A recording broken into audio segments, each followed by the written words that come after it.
Buenas tardes, soy Juliana Manrique, estudiante de medicina de séptimo semestre de la Universidad Nacional de Colombia. Agradezco el apoyo de la doctora Mari Vanegas, residente de pediatría, y el doctor Luis Carlos Rojas, toxicólogo, que es nuestro invitado el día de hoy y nos puede ayudar con las preguntas que tengan al final de la intervención. En nombre del Grupo de Interés en Pediatría, es un gusto contar con la asistencia de todos ustedes. Bienvenidos. Empecemos con el panorama en Colombia. En el país, el último boletín epidemiológico de la semana 2 al 8 de febrero de 2020 arrojó que para el global de intoxicaciones reportadas, el 37.3% son en menores de 18 años y de estas, el 16.7% en menores de 5 años. La principal vía de intoxicación es la oral, representando el 62.2% de los casos, y es de notar que el principal lugar de exposición es el hogar en un 54.2%.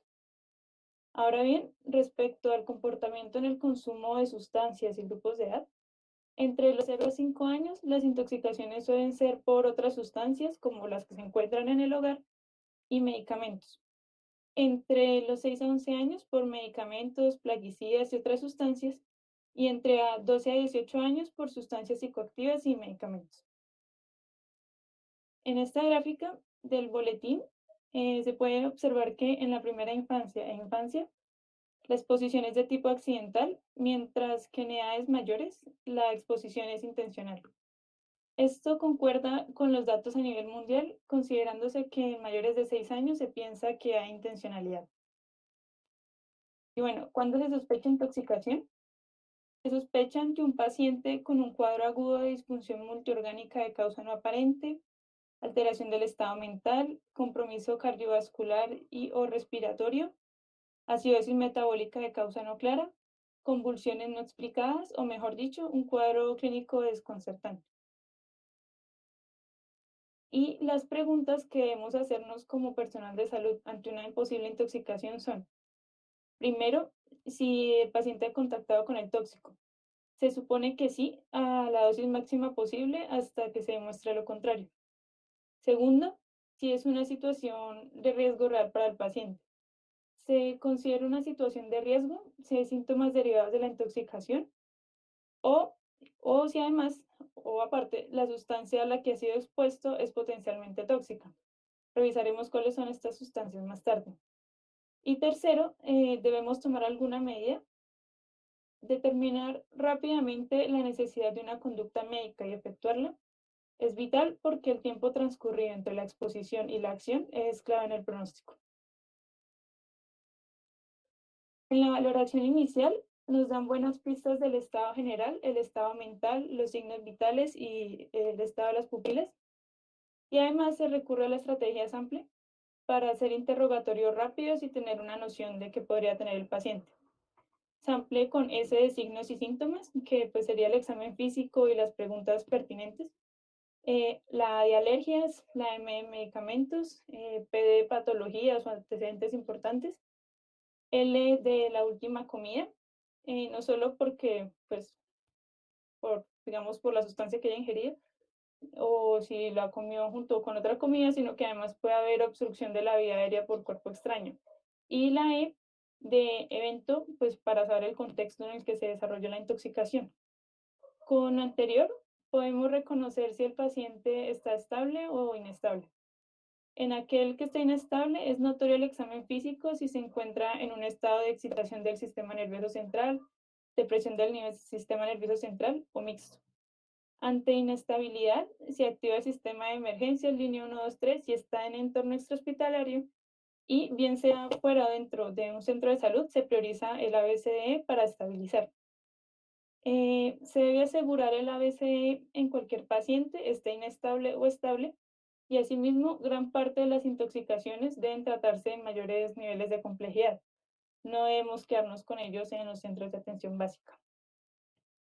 Entonces, el ABCD es una mnemotecnia de conducta muy útil en urgencias como esta. La A corresponde a asegurar la vía aérea. Es importante hacer esto incluso si están despiertos y hablando porque pueden deteriorarse rápidamente.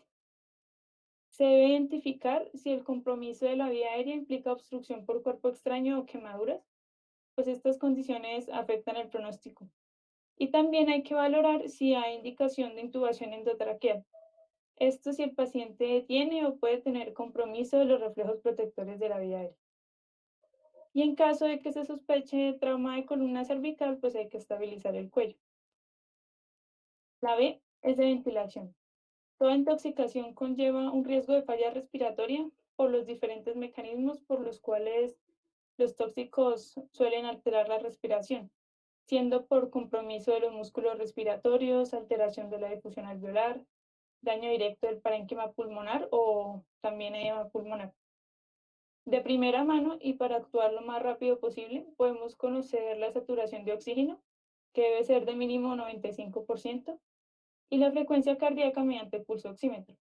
Sin embargo, pues la medición por pulsoximetría no es fiable si se sospecha intoxicación por monóxido de carbono, metamoglobinemia o sulfohemoglobinemia.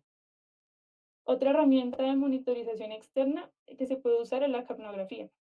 De todos modos, se prefieren los gases arteriales con el propósito de conocer la oxigenación, la ventilación, el estado ácido-base, en fin, la información que podemos obtener de estos en pacientes sintomáticos o en rápido deterioro del estado general.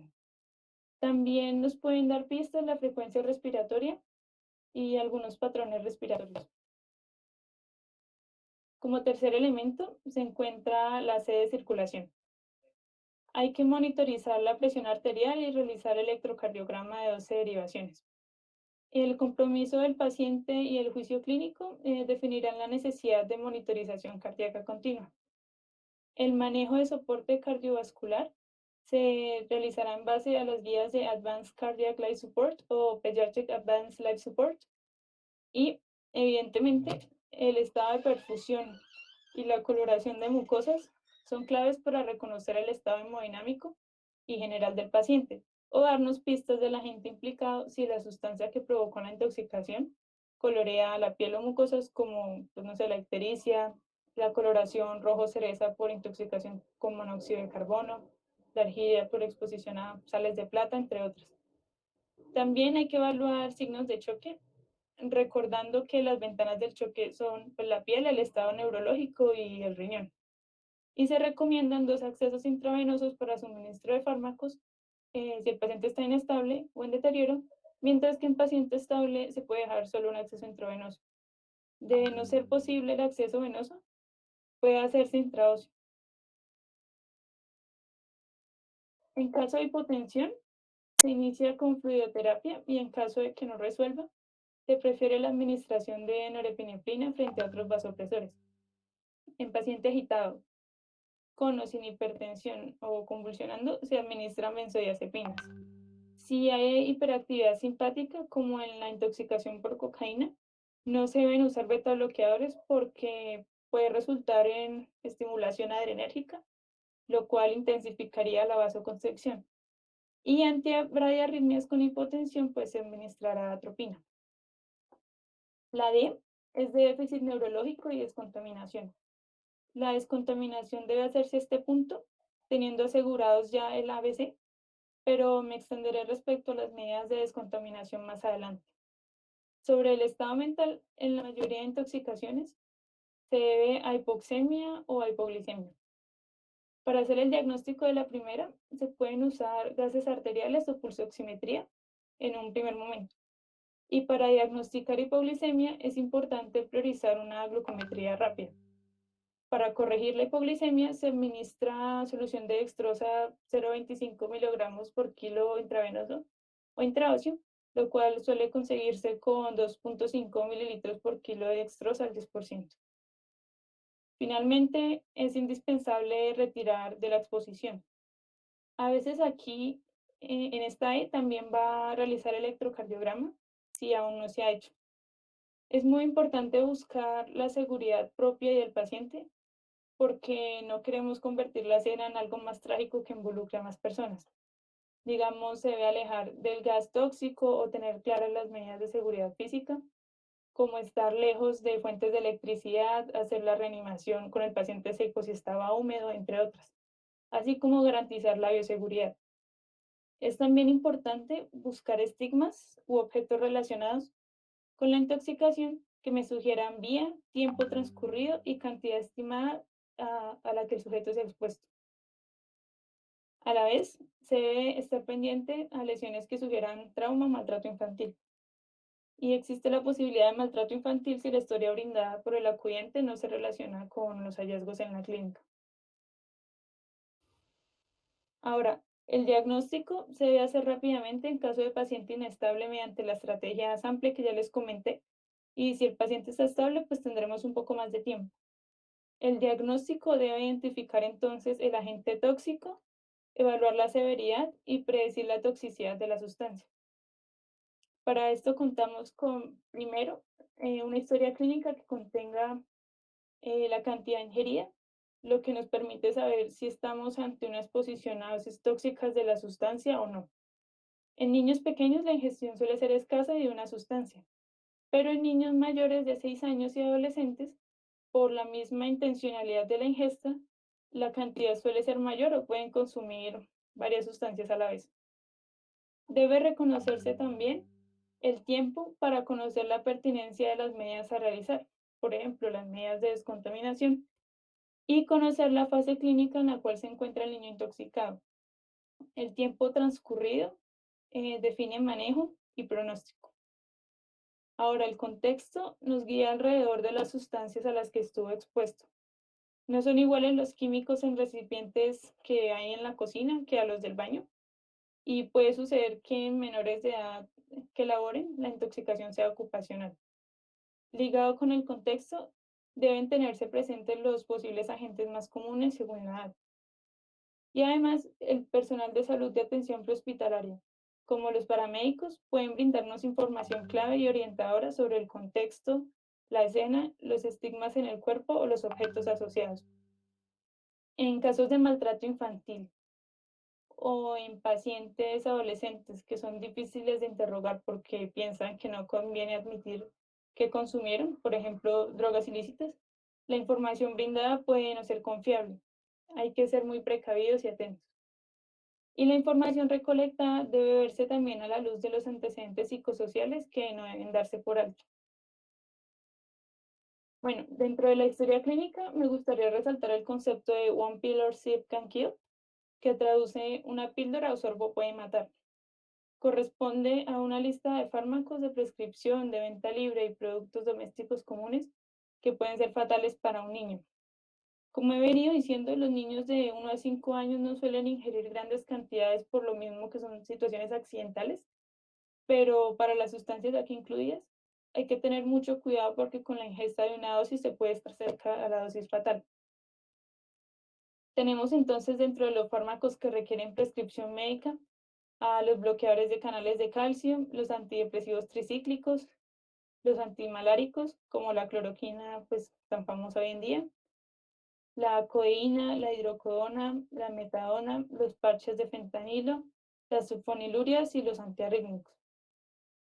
En tanto a fármacos de venta libre y productos del hogar, tenemos el alcanfor en productos como el Big Vaporub, el Oragel, que es un preparado para el dolor dental, y el bálsamo de tigre, que se utiliza para alivio de los dolores musculares. Se encuentra también el salicilato de metilo, que pues, está presente en aceites esenciales, y el Icy Hot, que es también utilizado para dolores musculares. Son también riesgosos la nicotina líquida, que es común en las soluciones de vapeo, el dióxido de selenio y las pastas de detergente para ropa o loza. Segundo, el examen físico. Ciertos conjuntos de hallazgos nos permiten inclinarnos hacia determinados toxidromes. El reconocimiento ágil del toxidrome nos guía alrededor de la etiología y si podemos estar ante un caso de maltrato infantil o alguna otra acción punible.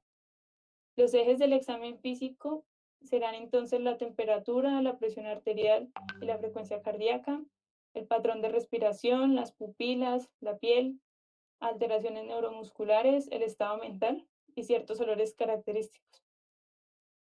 Em, Traigo acá una tabla de los principales toxidromes, pero no me voy a detener en estos. Es importante que cada uno repase y tenga claro los principales, el simpático mimético, el anticolinérgico, el colinérgico, el que es por opiáceos y opioides, la intoxicación por alucinógenos, el de sedación hipnótico y el serotoninérgico. Y en estas situaciones es importante recalcar la posibilidad de que el caso se encuentre en el contexto de negligencia, que es la forma más común de maltrato infantil. La negligencia se define como la acción o falla en el actuar que causa serio daño física o emocionalmente, que causa la muerte o que pone al menor de edad en riesgo inminente de estos. Se han descrito como sus principales factores de riesgo la pobreza, la violencia doméstica, situaciones de estrés familiar, problemas de salud mental, eh, junto o sin abuso de sustancias en el menor o sus familiares, madre de edad joven, pobre red de apoyo y falta de conocimiento del cuidador sobre el crecimiento o comportamiento del niño. Debemos estar muy atentos en estos contextos y buscar al examen físico pistas de negligencia en el menor, evaluando estado general, higiene y prendas de vestir, estado nutricional, cabello, cavidad oral, piel y uñas.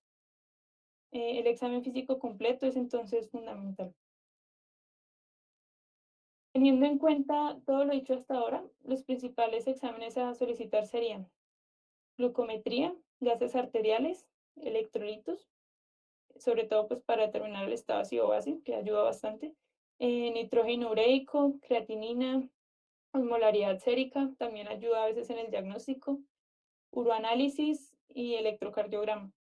De ser necesario, puede hacerse un panel toxicológico, aunque se discute su utilidad por ser inespecífico o poco orientador a veces, por lo que para ciertas sustancias se prefiere un análisis cuantitativo en sangre de la posible sustancia implicada, como por ejemplo en la intoxicación por acetaminofén o drogas ilícitas, o cuantificación de elementos metabólicos asociados, como la determinación de acetilcolinesterasa en sangre para intoxicación por organofosforados o carbamatos. Y también pueden hacerse imágenes diagnósticas si se considera necesario. Ya en el manejo, lo primero es el soporte vital básico, debiendo tener a este punto al paciente estable para poder proceder con las siguientes medidas.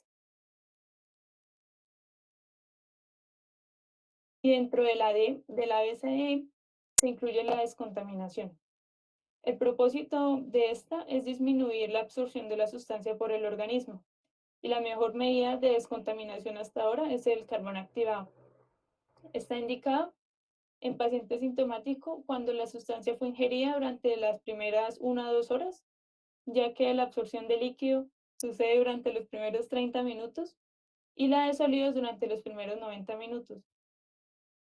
Después de 1 a 2 horas de la ingesta, la efectividad del carbón activado disminuye notoriamente. La dosis adulta y pediátrica es de 1 gramo por kilo diluido en agua, en jugo de frutas o bebidas carbonadas. Esto porque pues no es de aspecto agradable para facilitar el consumo y no se debe diluir en lácteos porque disminuye su efectividad. Quiero que tengan muy claro cuándo no usarlo, estando contraindicado en ingesta de metales pesados como hierro, litio, plomo, alcoholes, hidrocarburos y cáusticos, debido a que no los absorben y sí pueden presentarse complicaciones. Claramente tampoco se administra si la vía aérea está desprotegida, si hay riesgo de aspiración, perforación gastrointestinal o hemorragia. El carbón activado puede ser útil en dosis múltiples cuando no mejoran los síntomas con una sola dosis o en sustancias de liberación retardada o toxicidad potencial en el tiempo, como antidepresivos tricíclicos, carbamazepina, digoxina, entre otros. Se utilizan hasta observar remisión de la sintomatología o hasta que las concentraciones del fármaco hayan retornado a niveles subterapéuticos.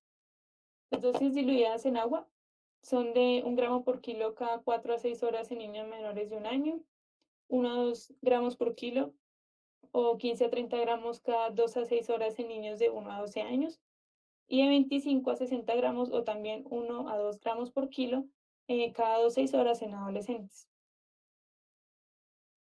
Por otro lado, el lavado o irrigación intestinal total Es una manera de descontaminar que ha desplazado al lavado gástrico y está indicada en sustancias no absorbibles por el carbón activado o en ingesta accidental de hierro y también en fármacos de liberación retardada.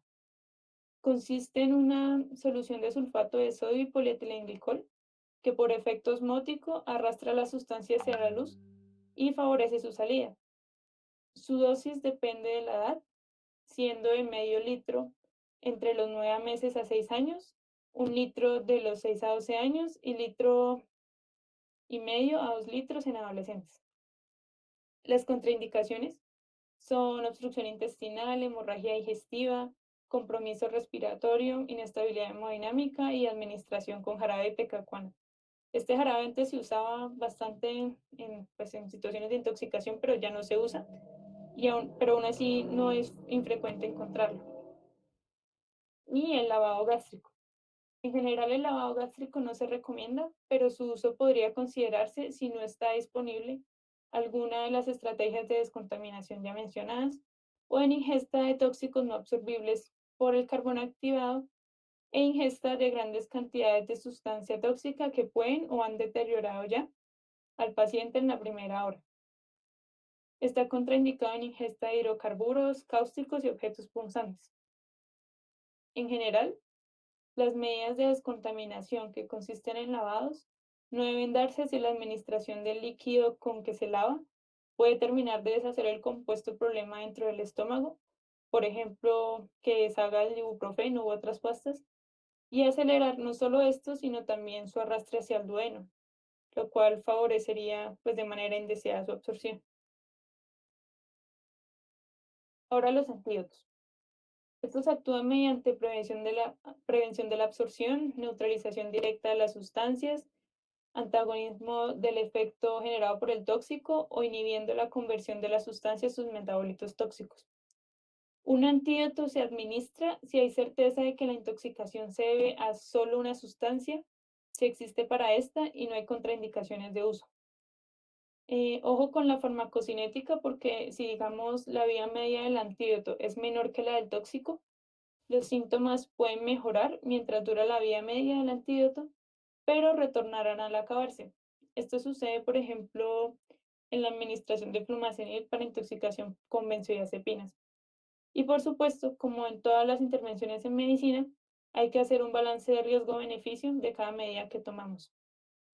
En la tabla que pueden ver, hay 3 antídotos famosos, cuya dosis indicaré cuando hable de estos más adelante.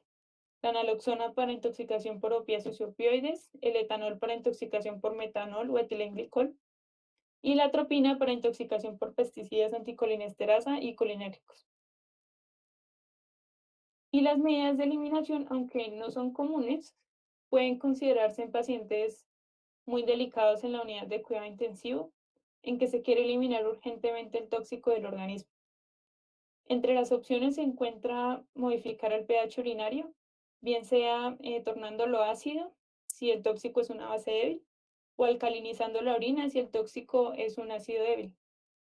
También se puede hacer de depuración extrarrenal con hemofiltración hemodiálisis.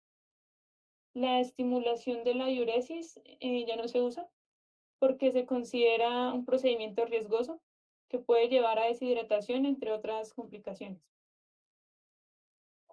Y ya respecto a la disposición del paciente, en caso de toxicidad leve, se puede dejar en observación por 6 horas o hasta resolución de los síntomas.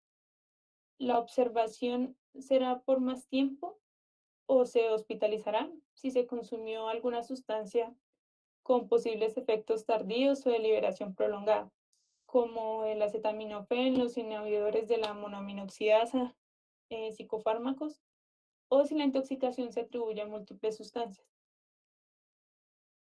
Si la toxicidad es moderada o hay riesgo de complicaciones, bien sea por antecedentes patológicos relevantes o condiciones de base, se admite a la unidad de cuidados intermedios.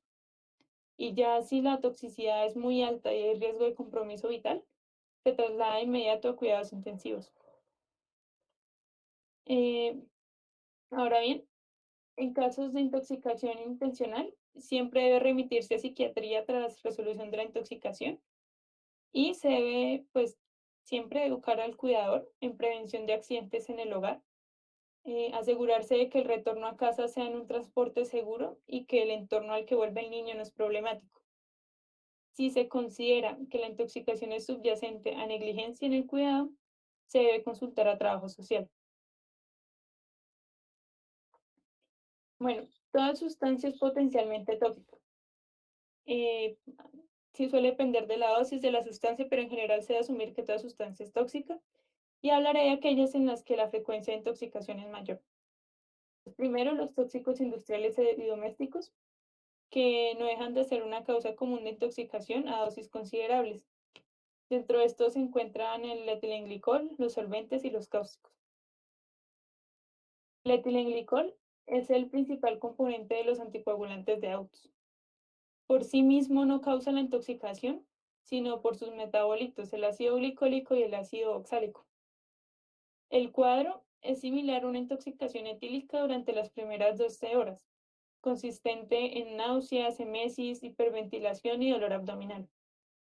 Conforme pasa el tiempo, se instaura la acidosis metabólica y pueden haber manifestaciones neurológicas como temblores, espasmos, convulsiones, hasta incluso el coma, dependiendo de la cantidad ingerida. En el manejo, no se recomienda lavado gástrico ni carbón activado.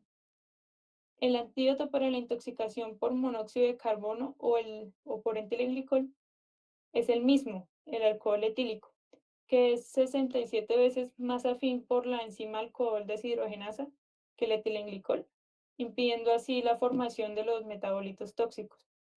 Y como siempre se prefiere la vía oral, suministrando una dosis inicial de 1 mililitro por kilo de alcohol etílico al 95% y continuando con 0,5 mililitros por kilogramo de peso hora al 95%.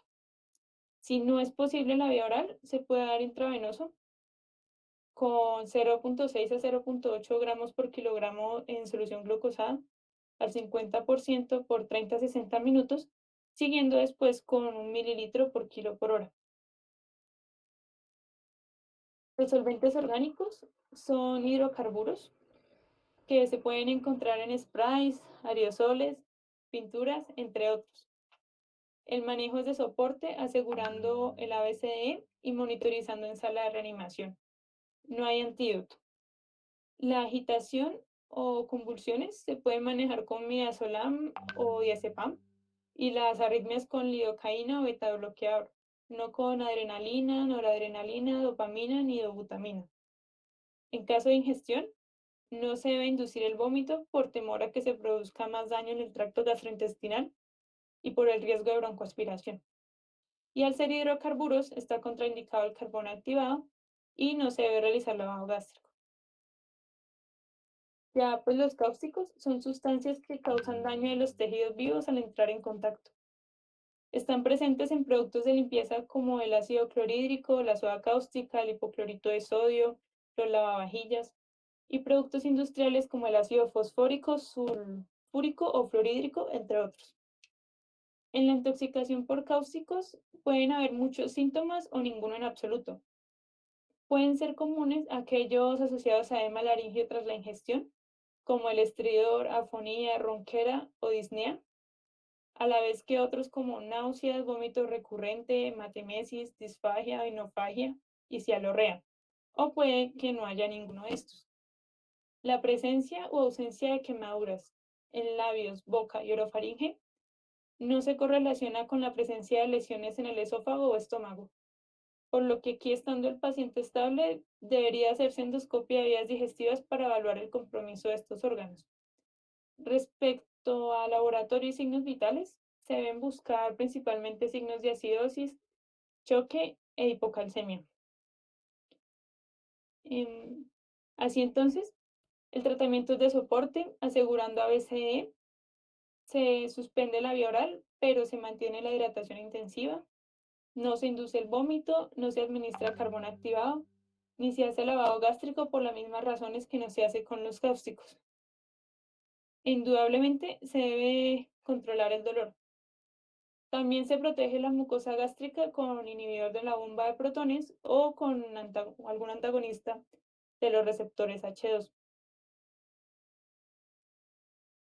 Por otro lado, los medicamentos están también entre causas comunes de intoxicación en niños y hablaré pues también en orden de frecuencia de intoxicación. Primero tenemos el acetaminofén, un medicamento bastante conocido que en dosis terapéuticas trabaja bien, pero que en dosis estimadas entre los 100 a 150 miligramos por kilo o incluso menos puede ser tóxico. Durante las primeras 24 horas se presenta anorexia, vómitos, malestar general, palidez y sudoración.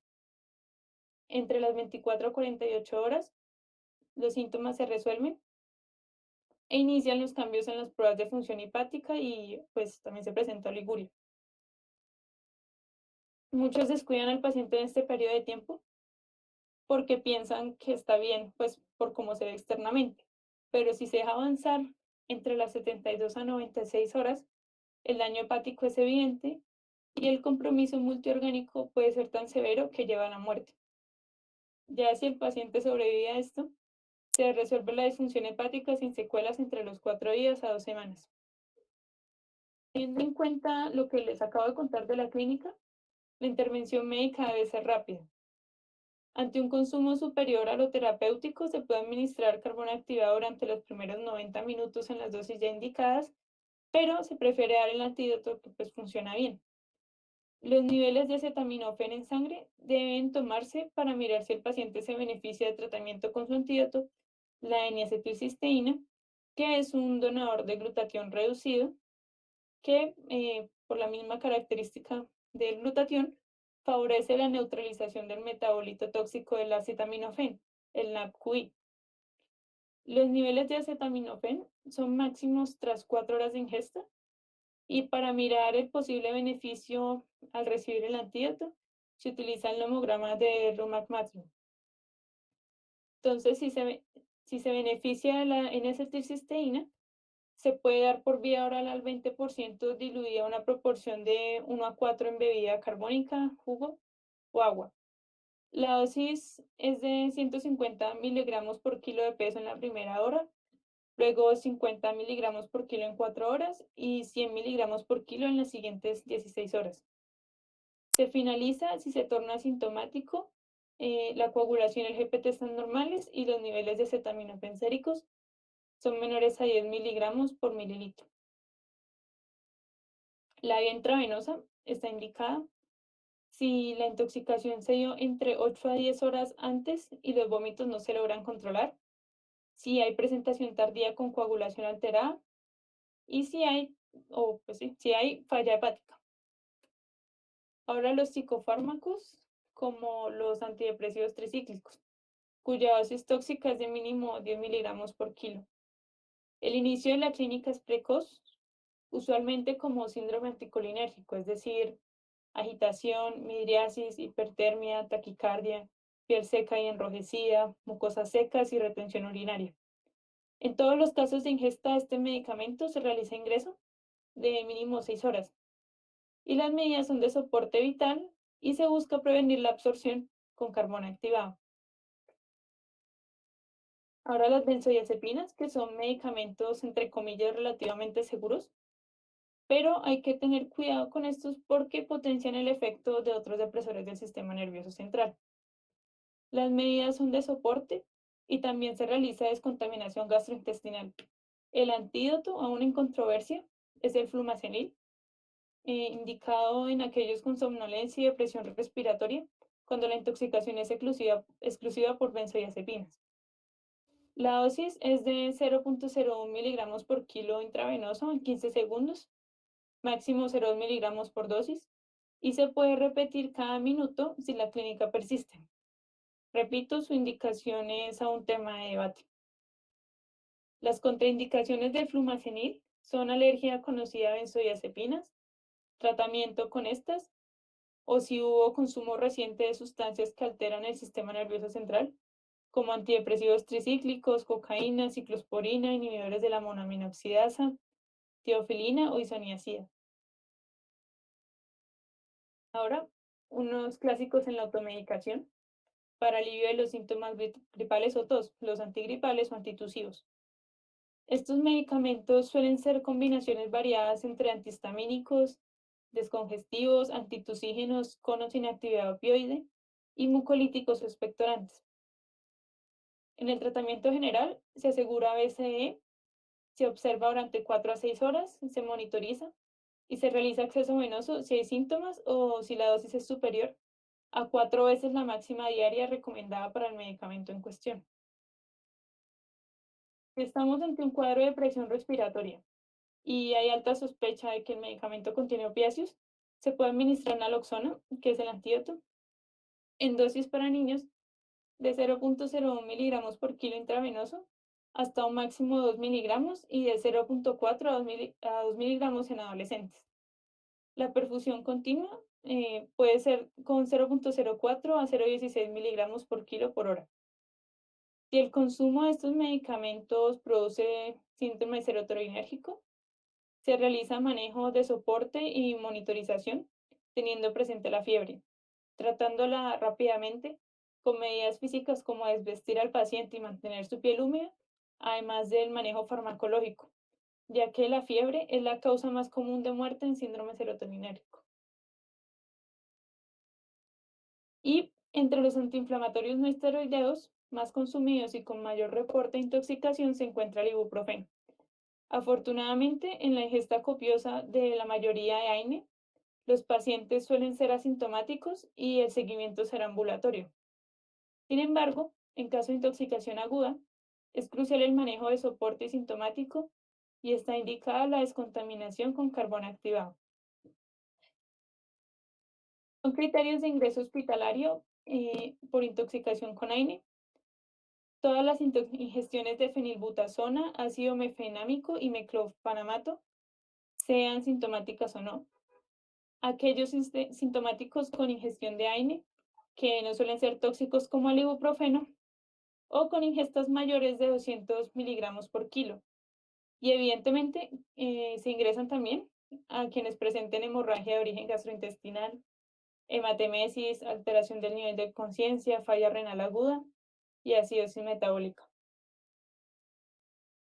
Ahora bien, en un país agrícola como el nuestro, el uso de plaguicidas en el medio rural es algo diario y no debemos descuidarnos de la posibilidad de que la intoxicación sea por estos agentes.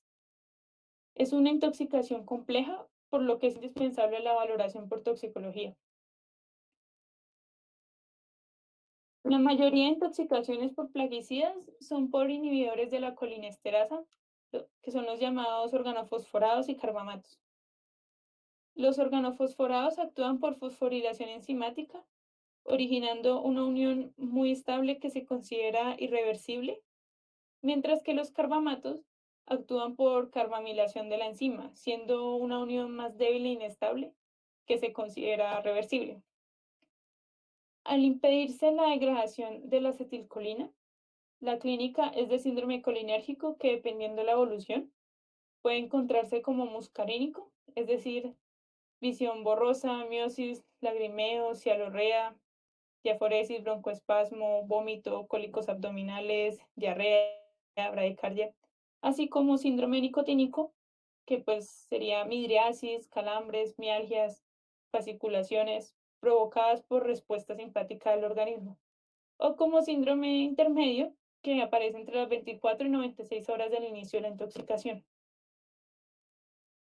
El diagnóstico se basa en la anamnesis, el reconocimiento del toxidrome, niveles de actividad de colinesterasa, considerándose como significativa una disminución de esta enzima mayor al 25%, y el hallazgo del plaguicida o sus metabolitos en orina. Como la exposición a estos agentes es un asunto delicado, el tratamiento general debe ser rápido y agresivo, asegurando ABCDE, manejo de soporte, monitoreo cardíaco permanente y control con electrocardiograma cada 6 horas durante las primeras 24 horas. También vigilancia estricta de signos vitales y estado neurológico, control de perfil hepático, renal, glicemia y amilasas. En caso de ingesta, no se induce vómito por el riesgo de lesión de tejidos o por el riesgo de broncoaspiración y se procede a descontaminar con carbón activado. El tratamiento específico en estos casos es la atropina, que es un antagonista muscarínico que revierte el efecto, por lo que es útil solo durante el síndrome muscarínico, no durante el nicotínico. El paciente debe recibir oxigenación previamente para que la atropina haga efecto sobre las fibras cardíacas y la dosis es de 0,01 miligramos por kilo, mínimo 0,1 y máximo 1 miligramo por dosis intravenosa. Se repite cada 10 minutos hasta aparecer síntomas de atropinización, como taquicardia, midriasis y sequedad en mucosas. Otro plaguicida, cuyas intoxicaciones no suelen ser accidentales, sino intencionales, es el paraquat.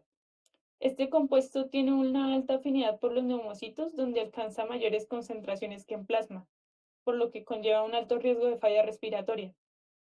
La administración de oxígeno empeora notablemente este riesgo debido a que estimula el estrés oxidativo.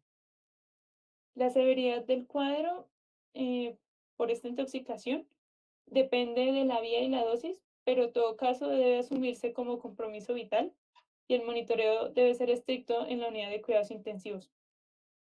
Como se hace manejo según la vía de intoxicación, para la exposición dérmica, no solo a paraquat, sino a otros plaguicidas y sustancias, se debe remover inmediatamente la ropa y la piel de lavarse con abundante agua y jabón, previniendo la infección intensa.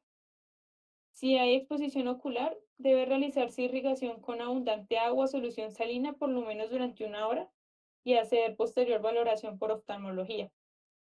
Si la vía de ingreso es oral, entonces el lavado gástrico se recomienda para pacientes que se presenten dentro de la primera hora y para disminuir la absorción se utiliza el carbón activado a 1 gramo por kilo dosis repetidas cada 4 horas por 3 dosis, con posterior administración de catártico, pues que sería el manitol.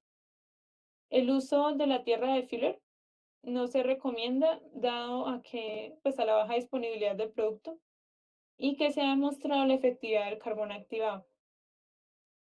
Y bueno, el tratamiento de eliminación extracorpóreo, como la hemodiálisis, es un recurso útil cuyo uso se recomienda en pacientes con ingestas masivas del tóxico dentro de las primeras 12 horas de la intoxicación, junto a medidas de descontaminación gastrointestinal y terapia farmacológica.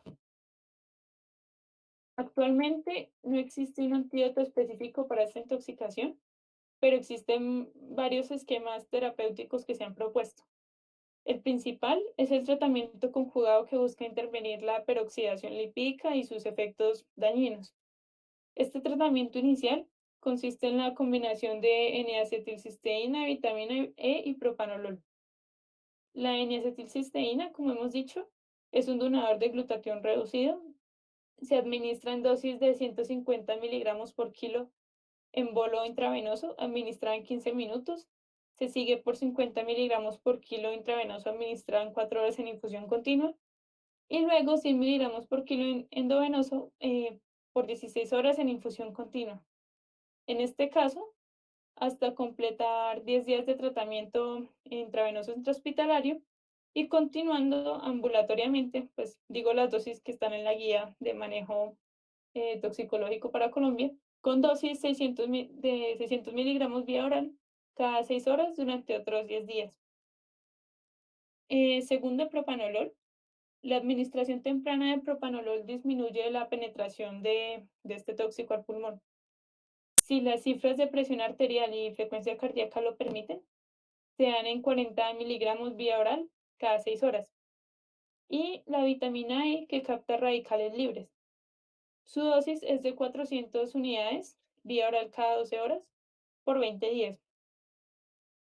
Adicionalmente, la terapia inmunosupresora con ciclofosfamida y esteroides es eficaz para disminuir el riesgo de mortalidad en individuos con intoxicación moderada a severa por paraquat. Esta terapia solo se administra en clínicas o hospitales de tercer o cuarto nivel de complejidad, en zona de aislamiento hospitalario para evitar riesgo de contaminación e infección para el paciente y bajo la supervisión de especialistas de toxicología o medicina interna. La ciclofosfamida se utiliza en dosis de 15 miligramos por kilo en 200 mililitros de dextrosa en agua destilada al 5% para pasar en 2 horas cada 24 horas por 2 dosis. Y la metilprednisolona va en dosis de 15 miligramos en 200 mililitros de dextrosa en agua destilada al 5% para pasar cada 24 horas por 2 dosis y puede repetirse hasta una tercera dosis, continuando dexametasona 5 miligramos endovenoso cada 6 horas hasta que la presión de oxígeno sea mayor a 80 milímetros de mercurio.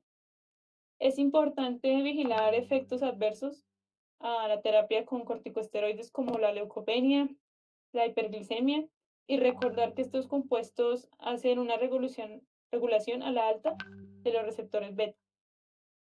Es clave también la valoración por toxicología clínica para continuar el manejo especializado y pues para consideración de otras medidas terapéuticas que sean útiles en caso de situación clínica grave.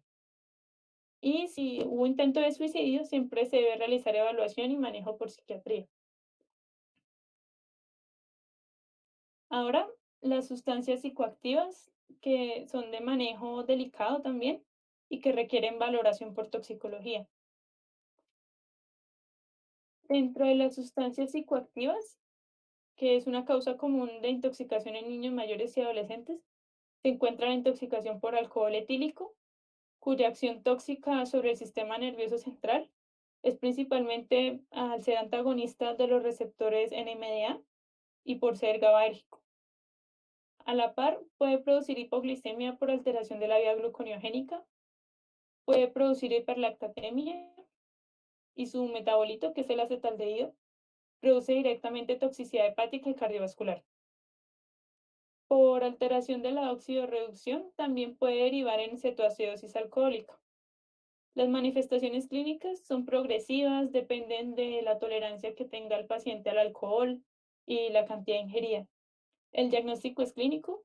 Los criterios del DSM-5 para intoxicación por alcohol etílico son entonces, primero, ingesta reciente de alcohol. Segundo, comportamiento problemático o cambios psicológicos clínicamente significativos, como comportamiento sexual inapropiado o agresivo, cambios de humor y juicio alterado, que aparecen durante o poco después de la ingesta. Tercero, uno o más de los siguientes en el tiempo transcurrido alrededor de la ingesta, como habla disártrica, descoordinación, marcha insegura, nistagmus, alteración de la atención o de la memoria, estupor y coma. Y cuarto, por supuesto, que los anteriores no se pueden atribuir a otra afección médica ni que se puedan explicar por otro trastorno mental, incluida una intoxicación con otra sustancia. Y los paraclínicos a tomar se harán según lo que el médico tratante crea necesario. El tratamiento consiste en soporte ABCE y respecto a la descontaminación, no se recomienda la descontaminación gástrica ni forzar la diuresis. Se puede considerar aspiración del contenido gástrico con sonda orogástrica previa intubación en pacientes con ingesta abundante de etanol en un tiempo no mayor a 45 minutos y que presenten manifestaciones de intoxicación grave. Ya dentro de las medidas avanzadas se encuentra la tiamina a dosis de 100 miligramos endovenosa si se sospecha de alcoholismo crónico o desnutrición en que haya deficiencia de tiamina para tratar o prevenir la encefalopatía de Wernicke-Korsakoff. También se administra dextrosa en infusión de 0,5 a 1 gramo por kilo de peso para tratar la hipoglicemia y se corrigen las alteraciones electrolíticas según sea el caso. Otras medidas que pueden ser necesarias son la metoclopramida, que es un antiemético, benzodiazepinas y convulsiones, hemodiálisis si la ingesta es masiva y compromete la vida del paciente, etc. Ya en drogas, el tratamiento de intoxicación por marihuana y cocaína es de soporte sintomático ya que no hay antídoto.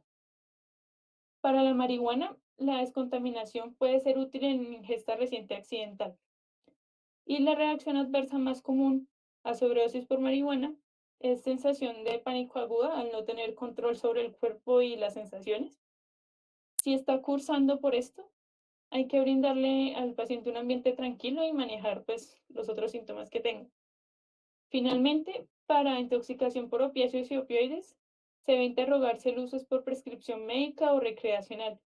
Y pues la heroína, que cabe dentro de este grupo de los opiáceos y opioides, bueno, en la intoxicación por heroína, se puede utilizar el antídoto, que es la naloxona, y naturalmente se realiza manejo de soporte. Por último, pero no menos importante, es clave la prevención de estos eventos. Como personal de salud estamos no solo para aliviar, sino también para educar.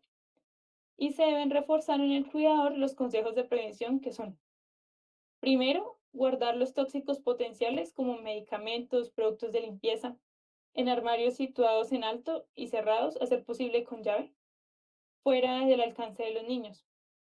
Si esto no fuera posible, se recomendará utilizar dispositivos de seguridad para impedir el acceso de los niños a los armarios o cajones donde guardamos estos productos. Segundo, conservar tanto los medicamentos como los productos de limpieza en los envases originales y nunca usar envases de comida para guardar medicamentos ni productos tóxicos. Tercero, recomendar usar productos que tengan cierre de seguridad, pero recordar que no son infalibles y que se deben seguir manteniendo fuera del alcance. A veces los niños abren los cierres de seguridad con más facilidad que nosotros los adultos. Cuarto, leer la etiqueta del producto antes de utilizarlo. Las instrucciones contienen información valiosa como posibles efectos secundarios o cómo se deben usar y guardar para que, para que preserven su eficacia. Y no usar un medicamento si el envase no tiene la etiqueta o si la etiqueta no es legible. Quinta medida de prevención: no administrar los medicamentos prescritos como si fueran golosinas o como si fueran un premio, ni tomar medicamentos en la presencia de los niños para evitar que nos imiten. Sexto, enseñar al niño a no comer ni beber nada que no sea dado por un adulto. Séptimo, evitar almacenar medicamentos innecesariamente. No guardar medicamentos que no se han consumido en su totalidad o si están caducados. De preferencia, pues entregarlos en la farmacia en una bolsa bien sellada. Y octavo, separar los alimentos de los productos para la casa, jardín y automóvil, evitando que estos productos se mezclen. Y bueno, los mensajes para la casa son aspectos clave. Primero, asegurar el ABC en todo paciente. Recordar también cuando se sospecha intoxicación. Recordar que la hipoxemia y hipoglicemia son causas comunes de alteración del estado mental que se deben corregir. Que la descontaminación se hace con carbón activado, 1 gramo por kilo en las primeras 1 a 2 horas, si está indicado. Que se recurre al antídoto si hay certeza de que hubo intoxicación única por la sustancia en cuestión y no hay contraindicaciones. Tener presente el maltrato infantil, la negligencia en el cuidado, así como el uso recreacional de drogas o los intentos de suicidio. Estos casos deben reportarse al Civigila. Y recordar los consejos de prevención que pues les acabo de mencionar hace poco. A la bibliografía. Y bueno, muchas gracias. Si tienen comentarios o dudas para mí o para el doctor Rojas, los escuchamos.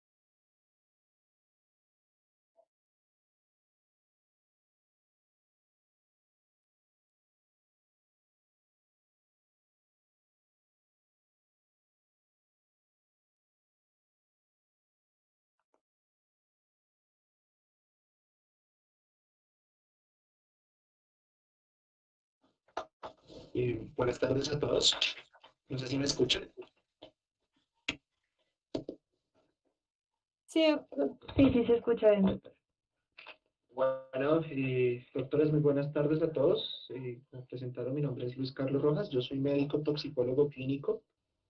De antemano, qué pena me toca la cuchara antes de empezar. Quiero felicitar a la doctora María Juliana por su excelente presentación. En general, hay muchas cosas que trató de abordar en medio de la toxicología pediátrica, que es un mundo bastante grande y bastante particular y difícil al momento de interpretar ciertos escenarios clínicos. Entonces, de todas maneras, quiero felicitar a la doctora en general, muy buena presentación. Muchas gracias por la invitación y por tenerme en cuenta para su presentación. Hay una pregunta del público en la que hablan de cuál de estos tóxicos necesitan cuantificación en sangre de rutina o cuáles son las indicaciones para tomar niveles tóxicos en sangre. Entonces, quería pues aprovechar para hablar un poco de lo que son las pruebas en toxicología o lo que llamamos los famosos tóxicos. En general, muchachos, las pruebas en toxicología tienen una serie de indicaciones y una serie de escenarios y una manera de interpretarse. Lo primero que les quiero decir es que precisamente algo que tenía que hablar, o que habló la doctora, es que la farmacocinética de las sustancias es clave saberla o es clave reconocerla en las intoxicaciones. ¿Sí? Y en general, no en todas las sustancias se toman pruebas en sangre. Realmente nosotros tomamos muy pocas pruebas en sangre de las sustancias. ¿Sí? Tomamos niveles de acetaminofén, como lo hablaba la doctora, tomamos algunas series de sustancias de sustancias psicoactivas de tipo drogas, como por ejemplo el alcohol etílico, que lo podemos tomar también en sangre, pero la mayoría de las sustancias se toman es en muestras de orina. Cuando ustedes piden tóxicos, en general, les piden en urgencias, se piden muestras en orina. Uno podría cuantificar la mayor parte de las sustancias, pero tengan en cuenta cosas claves. Por ejemplo, cuánto dura en el torrente sanguíneo. ¿Sí? Si esa sustancia, qué características de distribución tiene, qué farmacocinética de eliminación tiene. Todas esas serie de cosas hacen que yo tome la decisión si tomo una sustancia en sangre o tomo una sustancia en orina. La determinación que tenemos. Entonces, cosas que tomamos en orina, cocaína, se toma en orina. Marihuana, la podemos tomar en orina. Pero la marihuana aparece en sangre más o menos unas 2 horas y ya después desaparece en sangre, ¿sí? Y realmente la marihuana puede aparecer positiva hasta las 72 horas dependiendo del consumo de la persona. Si consume de manera habitual, podría incluso llegar a tener cuadros positivos para marihuana o exámenes por resultados positivos para marihuana, incluso esto dentro de los siguientes 30 días. Digamos que eso es algo de lo que consideramos de cada una de las sustancias en general. Tenemos pruebas para antidepresivos tricíclicos y todo esto. La mayoría de esas pruebas que son en orina, sí, se pueden cuantificar o pueden salir como pruebas cualitativas, que es lo que llamamos los famosos positivos o negativos en las pruebas, que es lo que ustedes van a ver en urgencias. Entonces, ya decir positivo para marihuana. No se les olvide que siempre hay sustancias que químicamente se parecen. Entonces, al parecerse tanto esas sustancias unas con otras, pueden existir falsos positivos y también no se les olvide que los pacientes adulteran las pruebas. Entonces, pueden existir falsos negativos. Incluso que la concentración que se consumió la persona no sea tan baja que la prueba no la alcance a reconocer y ahí tendríamos un negativo. Pero por eso siempre mandará la clínica de los pacientes, los signos y síntomas, como los que habló la doctora María Juliana, son los que tenemos que buscar en los pacientes. Incluso un paciente que diga que consuma heroína, pero que no tenga venopunciones, no descarta que se consuma. De pronto, si alguno del panel quisiera contarme, o si saben, cómo se puede consumir la heroína también, aparte de ser inyectada. Vayan a escribir por el chat.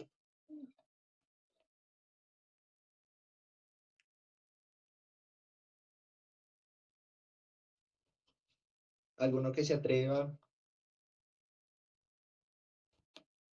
Esnifada. Esnifada, muy bien.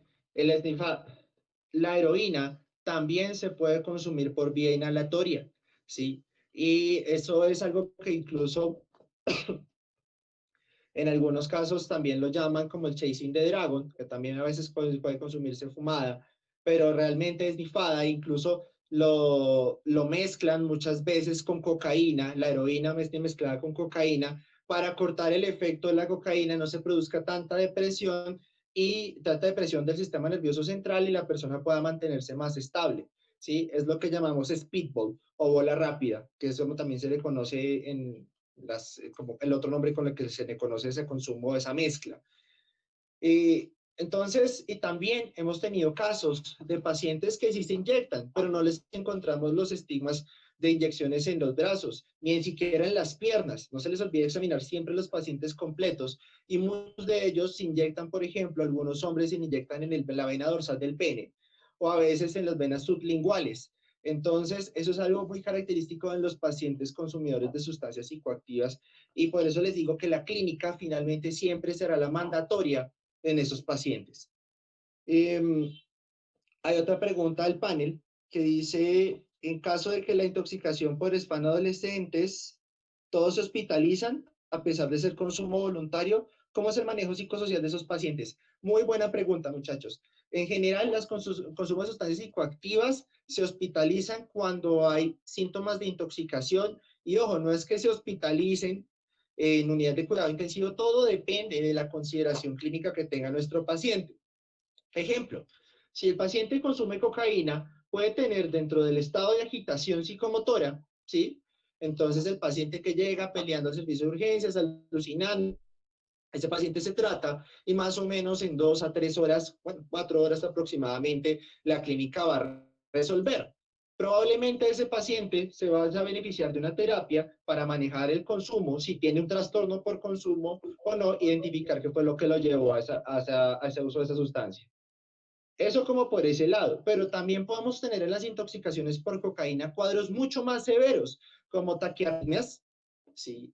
Y también como incluso accidentes cerebrovasculares, infarto agudo de miocardio. Entonces, esos pacientes claramente por su condición y por su patología indicarán hospitalización en mayores sitios de complejidad. Entonces, ya ese paciente probablemente irá a unidad de cuidado intermedio o unidad de cuidado intensivo, dependiendo de la indicación y de la consideración que tenga. ¿Sí? Esto es como tal con respecto a la hospitalización. Nuevamente, la clínica es la que manda en estos casos. ¿Sí? A pesar de ser consumo voluntario, muchas veces los pacientes consumen de manera voluntaria y sobre todo pasa mucho con los de primera vez, que los pacientes quieren, por ejemplo, con marihuana, pasa mucho, que los pacientes quieren sentir efectos, entonces para no consumir de pronto, no usar un porro, ¿sí? Un cigarrillo de marihuana, entonces consumen un happy brownie.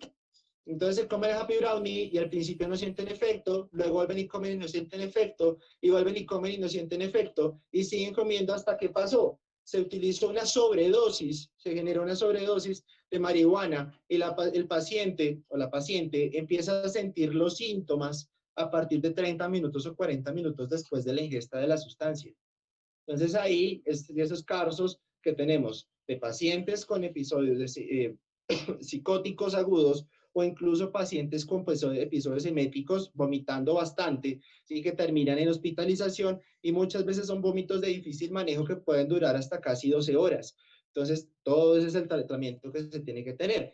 Y a nivel psicosocial, ¿cómo se hace? En las intervenciones psicosociales en consumo de sustancias psicoactivas es lo más importante. ¿Sí? No solamente es tratar la intoxicación, sino todo alrededor de del área psicosocial. ¿Y qué tenemos que identificar? Factores de violencia intrafamiliar, problemas que va a tener todo ese adolescente alrededor de la sustancia o del consumo de la sustancia o que lo está llevando, impulsando a consumir la sustancia. Porque muchas veces las sustancias son sencillamente modos que los llamamos a veces, de manera mal llamada, como escapismos, ¿sí? Alrededor de una situación bastante difícil que los lleva a consumir o que son disparadores. Pero muchas veces tenemos que no, sencillamente no hay problemas, no hay tantos problemas a eso, sino que son personas que por, consumieron por ganas de experimentar. Entonces, esos experimentadores usualmente consumen muchas más sustancias, ¿sí? Han probado muchas más otras cosas, pero no tienen trastornos por consumo mucho más severos. ¿Sí? Me hago entender, o sea, la idea es que siempre identifiquemos cuáles son todos los factores alrededor de nuestro paciente para así poderlos intervenir con psicología, con psiquiatría, con toxicología, medicina interno, pediatría, dependiendo del caso. ¿Sí? La idea es cientizar un grupo multidisciplinario para escoger el mejor tratamiento para esos pacientes.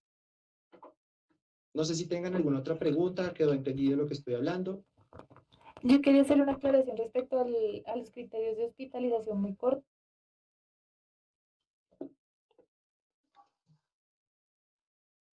Y es respecto a que igual todos los menores de 14 años sí deben hospitalizarse. Y pues respecto a los que son ya mayores de 14, como decía el doctor, pues debe garantizarles una estancia en observación para la evaluación de los factores de riesgo psicosocial, pero menores de 14 años para efectos de la protección de los derechos de los niños sí deben permanecer, sí deben hospitalizarse inicialmente. Era solamente eso. Vale, muchas gracias. Muchas gracias por la intervención, doctora. ¿Qué otra pregunta hay, muchachos?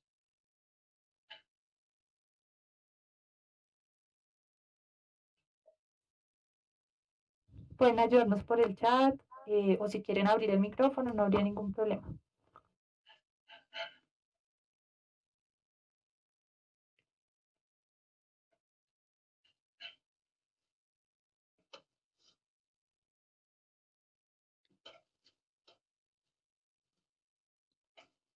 Bueno, muchachos, solo quiero aprovechar de pronto para resaltar algunas cosas. Mientras de pronto escriben más preguntas, las pueden escribir por el chat. Con mucho gusto estamos para responder. En general, doctores, entonces, eh, hay una cosa muy interesante en la epidemiología que se ha observado y que quería resaltar con ustedes en general que están en pediatría. Y en el Poison Center, en Colombia no tenemos esas estadísticas tan juiciosas, pero en el Poison Center en Estados Unidos encontraron que una de las principales causas de las intoxicaciones en pediatría son porque los médicos no sabemos prescribir los medicamentos. En general se nos olvida que hay medicamentos por miligramos por kilo dosis, miligramos por kilo día, ¿sí? Y eso implica que hagamos un mal cálculo de las dosis que utilizamos para los pacientes. Entonces, digamos que en general hay que saber y hay que tener muy claro cuáles son las dosis porque realmente usualmente somos los principales efectores de las intoxicaciones en estos pacientes pediátricos. ¿Sí? Mm, siempre piensen en el peor escenario, muchachos. Siempre piensen en el peor escenario, siempre piensen cuál es la característica o qué fue lo que pasó. ¿Sí? Si ustedes tienen dos hermanitos, ambos jugando al médico, ¿sí? Y dándole medicamento al otro, tienen que asumir que los dos estuvieron probando la sustancia. ¿Sí? Hasta que no se demuestre lo contrario, eso es clave y siempre hay que pensar el peor escenario, sobre todo en los cuadros de intoxicaciones. Mm, no se les olvide que no hay que perder el tiempo con la descontaminación, por eso la metemos dentro de la letra D, cosas que mantienen la sobrevida de los pacientes. En general está la descontaminación temprana, ¿sí? Con el carbón activado bajo las indicaciones que dio la doctora María Juliana. Entonces, me parece que es importante que siempre tengan en cuenta eso. Reconozca siempre la escena y a lo que se está enfrentando. La bioseguridad definitivamente es lo más importante al momento de evaluar los pacientes. Y esto aplica para coronavirus, esto aplica para intoxicaciones, para todo. En general, la idea es no tratar de exponer la vida de los pacientes, ¿sí? No es tratar de exponer la vida y tampoco exponerse la vida de uno. Tenemos casos muy puntuales como en Colombia, que se produjeron una intoxicación masiva en La Calera por un grupo de personas que consumieron una sustancia que se llamaban ditiocarbamatos, que son derivados de los ditiocarbamatos y que venían mezcladas con carbamatos de verdad, con algunos plaguicidas. Entonces, esas personas, muchos de ellos tuvieron síntomas de intoxicación colinérgica, pero adicionalmente el problema es que estas sustancias son un poco volátiles y olían bastante y generaron náuseas y vómito no solamente en los pacientes, sino también en el personal de salud, en las enfermeras, e incluso llevó a cerrar el centro de salud. Entonces, eso es claro que hay que saber manejar siempre el tema de la bioseguridad para estos pacientes y para ustedes. Lo último que quería resaltar o de pronto hacer algunas acotaciones acá al respecto era acerca de no se les olvide que en antidepresivos tricíclicos tenemos antídoto. El antídoto se llama bicarbonato de sodio, que lo utilizamos a 1 a 2.000 equivalentes por kilo, ¿sí? Y tampoco ya nosotros ya no tropinizamos a nadie, ¿sí? La idea es llevarlo a una frecuencia cardíaca en la cual se mantenga la perfusión de los pacientes. Pero cuando indicamos utilizar atropina, en los casos de síndrome colinérgico, en donde existan dos condiciones que son las que van a comprometer la vida de los pacientes. En general tenemos las condiciones como son la bradicardia, ¿sí? Y la broncorrea, que es algo que puede matar definitivamente a los pacientes. Entonces, ante esos dos criterios, si hay presencia de esos dos criterios, es cuando se utiliza la atropina. Y lo que les digo es la idea es que mantener. ¿Hasta cuándo se utiliza? Cuando se sequen las mucosas, o sea, la idea es que se busque secar las mucosas y no se busca tanta cialorrea o tanta broncorrea. Y por último, que el paciente mejore la frecuencia cardíaca y tenga una frecuencia cardíaca que sea compatible o necesaria para mantener la perfusión. Eso sería todo lo que tendría por decirles de la charla. Muchachos, no sé si tengan alguna otra pregunta o duda o inquietud. Doctor, yo tengo una pregunta. Sí, señor. Usted me hablaba de, pues, si quería hablar algo sobre la indicación de flumacenil, que pues no la tengo del todo claro. Ok, muy buena pregunta. Entonces, ¿qué pasa con el flumacenil? Y que me parece muy importante. El flumacenil es un antagonista de los receptores GABA, GABA tipo A, y por eso se ha utilizado durante mucho tiempo para las intoxicaciones con benzodiazepinas. ¿Qué cosas hemos encontrado con los pacientes que utilizamos flumacenil y que han demostrado los estudios? Que el paciente que utiliza flumacenil, que se le pone flumacenil, tiene mayor riesgo de desarrollar convulsiones y tiene mayor riesgo de desarrollar broncoaspiración. En general, en algunos casos, de hecho, en algunas series de casos de pacientes, el usar flumacenil ha sido peor que dejar que el paciente pase la intoxicación por benzodiazepina solo. Hay un escenario frecuente en el que probablemente ustedes se van a enfrentar y son las intoxicaciones delictivas en el contexto de estaba rumbeando, estaba saliendo a bailar, una niña se le acerca, le da una bebida y la persona se despierta sin sus pertenencias en un hotel, ¿sí? Y probablemente no se acuerda qué fue lo que sucedió. Resulta que muchos de esos pacientes antes muchas veces los han encontrado bajo alteración del estado de conciencia, la policía los lleva, llegan al servicio de urgencias, le toman una prueba de tóxicos en orina, ya les dije que no se llaman tóxicos en general, sino que buscamos pruebas de determinadas sustancias, en este caso sale benzodiazepinas positivo. Le pusieron el flumacenil y el paciente convulsionó. Entonces, claramente aquí ya tenemos una complicación, hacen estatus convulsivo y hacen un montón de complicaciones asociadas. Por eso hoy en día la indicación para utilizar flumacenil, ¿sí? Se utiliza solamente en el escenario donde uno, estoy completamente seguro que el paciente solamente está intoxicado por benzodiazepinas. Y un paciente que viene de afuera, yo no sé si se tomó solamente benzodiazepinas o tiene antidepresivos tricíclicos que también pueden producir convulsiones o alguna otra sustancia que puede producir convulsiones. Entonces, le ponen el flumacenil en ese contexto y el paciente entra en estatus. Por ese motivo, tengo que saber que realmente la sustancia es una benzodiazepina. Dos, tengo que estar completamente seguro que el paciente no tenga antecedente de epilepsia. Entonces, o no esté tomando sustancias que disminuyan el umbral convulsivo. Y en una persona con alteración del estado de conciencia que ingresa en ese estado, es muy difícil saberlo. Entonces, bajo esa condición, usualmente no lo utilizamos.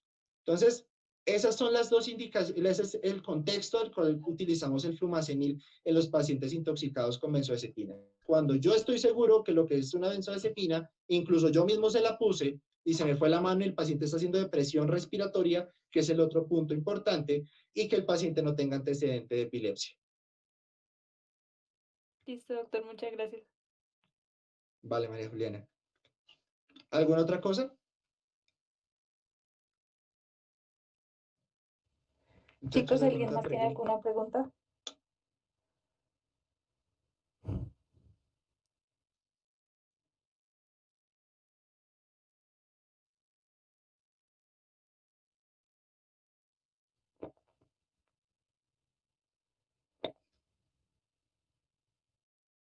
José, si quieres, te damos paso a ti para ver si quieres hacer algún comentario. José Segui, o si pues consideras que por el momento pues damos por terminada la sesión. Queríamos agradecerle sobre todo el compromiso de María Juliana con una muy buena exposición. Creo que la idea de nosotros, eh, pues lo digo de parte del grupo de residentes, es poder acompañarlos y pues que tengan claridad que estos espacios están abiertos, estos grupos estudiantiles pues tienen esta posibilidad de enriquecer como un espacio diferente el conocimiento. Entonces, sí, para que los aprovechen, para que hagan preguntas y no sé, José, entonces si quieres te cedo ahí la palabra.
Vale, José, muchísimas gracias. Que estén muy bien.